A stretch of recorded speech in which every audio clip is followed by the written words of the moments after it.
rejecting this recall. California voters overwhelmingly reject the recall of Governor Newsom. The top potential replacement candidate also winning in a landslide. We may have lost the battle, but we are going to win the war. So what exactly does that mean? And will Larry Elder run again? Let's ask him. Welcome to The Issue Is. I'm Elex Michaelson. Larry Elder tweeting out this late this week. We want to put it up on the screen. It shows that the last time around we had a recall back in 2003, there were a lot more registered Republicans than now in California. Back then, Arnold Schwarzenegger got about 49% of the vote. This time around, Larry Elder got about 47% of the vote of people who chose to answer question 2 on the ballot, which of course is who should replace Governor Newsom. It's important to point out about 45% of voters chose to leave that question blank after the governor told them to leave it blank. Overall, although ballots are still coming in, about 64% of voters chose to keep the governor. About 36% wanted to remove him. Those are similar numbers to when he ran back in 2018. Let's talk about it with Larry Elder. Larry, welcome back to The Issue Is. Alex, thank you for having me. I appreciate it. So what message do you think California voters were sending by rejecting the recall by more than 25 points? Well, as I tweeted this morning, the electoral math has changed dramatically from what it was in 2003 when Gray Davis recalled. 2003, 44% of the state was registered as Democrat. Now it's 46%. That's a 5% increase. You look at decline to states. Even the New York Times said they tend to lean left. 16% in 2003. Now it's about 24%, which is almost a 50% increase. And then you look at the decline in Republicans. In 2003, we're talking about 35%. Now it's just 24%. That's almost a 33% decline. And still, I received almost the same percentage on the replacement side as did Arnold Schwarzenegger. I got outspent 10-1, according to a state senator I talked to just the other day. And they brought in the heavy lumber. They brought in Obama. They brought in Bernie Sanders. They brought in Elizabeth Warren, all of whom cut commercials for him. And by the way, none of whom said anything at all about his record on crime, on homelessness, on the outrageous decline in the quality of public education, on the fact that people are leaving California, businesses and people, for the first time in our state's history. More people have left California, more businesses have left California rather than have left all of last year. And the rate at which businesses are leaving is twice the rate at which they've left the last 2 or 3 years. They didn't say anything at all about his record on fire, about his record on water, about his record on rolling brownouts. All they said was Republican takeover, Republican takeover, Republican takeover. And based upon the electoral map, it worked. And so, do you think that a Republican can win in this state? Well, it's hard. I was running against 3 entities. Of course, I ran against Gavin Newsom. I also ran against the state and local party, as I just now pointed out, Democratic Party. But I also ran against the media. Present company excluded, but much of the media was hostile, local and national media, especially Politico, CNN, and the LA Times. For crying out loud, the LA Times ran an article that said Larry Elder is the black face of white supremacy. And they also had a picture of the time that woman in the gorilla mask threw the egg at me, Alex. And she was throwing the egg at me. And the headline was, Elder involved in altercation in Venice Beach, with a picture of me hugging a supporter. It looked as if I was slapping her. She contacted the LA Times. She was furious. And the LA Times changed the picture, but they didn't change the headline. The CNN in particular, they ran with the allegation that I was abusive to a woman. I denied the allegation. But when Rose McGowan, the reporter, held a press conference and said that Gavin Newsom's wife tried to get her, Rose McGowan, to stop talking about Harvey Weinstein being a sexual predator, what can we do to make the story go away?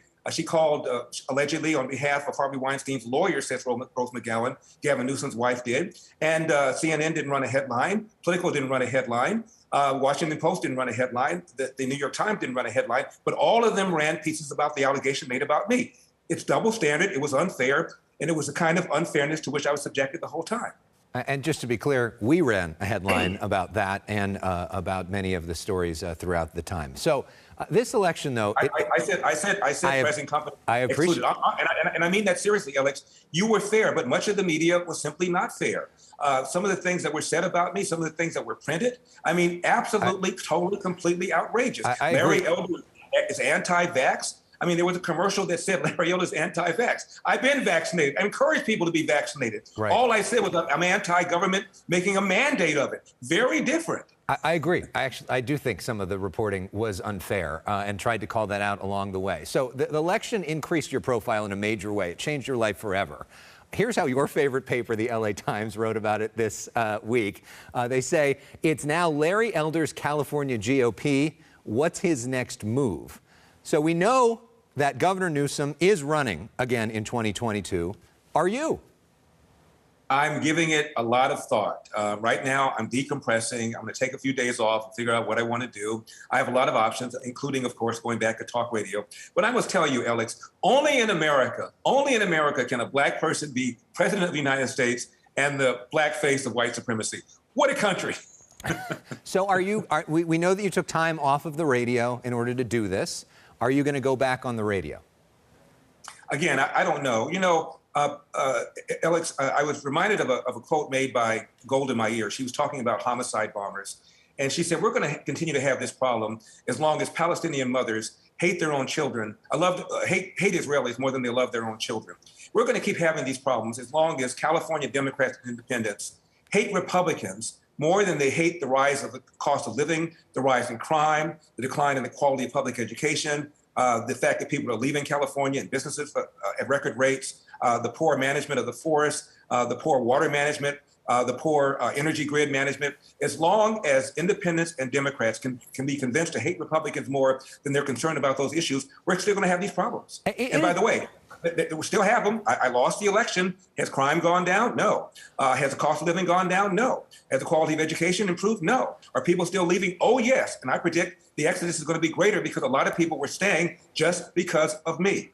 It is clear that President Trump is very popular with a lot of the people that voted for you. But it is also clear that President Trump is deeply unpopular with the majority of Californians. Right. We have seen in blue states, some Republicans have won governorships by being against President Trump.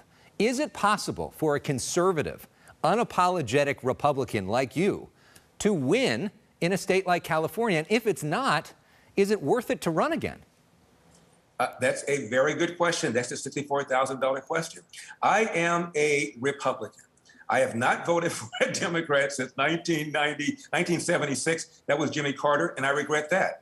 And of course, I was not going to vote for Hillary. Of course, I was not going to vote for Joe Biden. Donald Trump, you're right. He's quite toxic to a lot of people, but he's quite energizing to other people. It's a mixed bag as far as his personality is concerned about how people perceive him. 83% of Democrats believe that Donald Trump is a racist, despite the fact that he presided over the best economy for blacks ever. So I think it's emotional. There's a lot of anger towards Donald Trump. He's been able to be characterized as a dangerous person. I don't feel that way about him, but whoever becomes a nominee in 2024, whoever he or she is, I'm going to support him. I wasn't going to vote for Hillary. I wasn't going to vote for Joe Biden. You know, you warned about potential voter fraud before the election. You asked voters to contact your team so you could potentially sue if you found voter fraud. Do you have any lawsuits planned? No.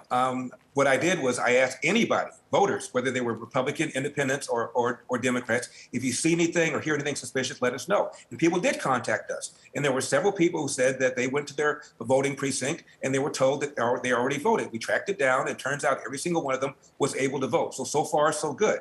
But again, Alex, I told you this before. Nobody seems to ask my opponent about the allegation made by Hillary that the 2016 election was stolen, her word, not mine, calling Donald Trump fraudulent, Donald Trump illegitimate, to the point where 2/3 of Democrats falsely believe the Russians changed vote tallies in 2016, and 78% falsely believe that the Senate report concluded that the Russians changed the outcome of the election when they didn't. In other words, a greater percentage of Democrats believe the 2016 election was quote unquote stolen, the Republicans who believe the 2020 election was stolen, but nobody seemed to ask my opponent the same kinds of questions you're asking me. To me, it's a double standard.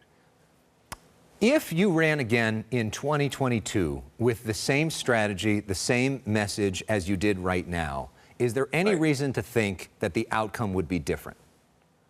Great question. You know, I was talking to a friend of mine, and he was reminding me of a scene from Star Wars. One of the Star Wars I hadn't seen, and one soldier was looking over the battlefield, looking at the opposition, and he said, "There's just so many of them," end of quote. There's so many more Democrats and independents who the New York Times says leans left than was the case in 2003 when Gray Davis was recalled. The math is daunting. I'm not sure whether or not I could answer yes to your question.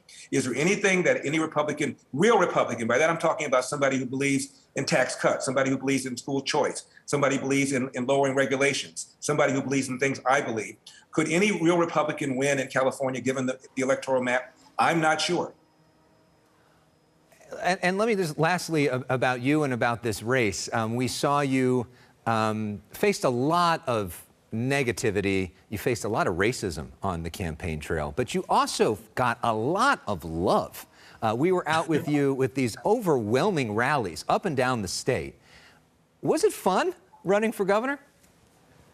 It was a whole lot more fun than I thought it was going to be. And I must tell you, I missed talk radio less than I thought I would. I missed it. But I had a really good time. There was a lot of love out there, and a lot of people, including men, came up to me crying, telling me, you've given me hope. I'm thinking now about staying in California. Now I'm not going to leave. And I even talked to people who told me they were going to come back to California. I felt that there was a nerve I hit, a heart I hit. And Elex, you've been knowing me for some time. I'm a likable guy. I just didn't have enough time to convince a lot of independents and Democrats that I'm a likable guy. And I think once they realize that, they'll lower their guard, and maybe, just maybe, they won't be so reluctant to pull the lever for somebody with an R at the end of his name next time around, if there is a next time around. And lastly, most important lesson learned from this whole experience? You lose your voice and you gain weight. Well, good luck on the diet. You sound great today. Larry Elder, thank you for coming on this show throughout the experience. We've enjoyed the conversations. Great to see you. And Elex, again, thank you for being fair. You've always been hard on me, but you've always been fair. And I respect that. All right. Enjoy a little rest.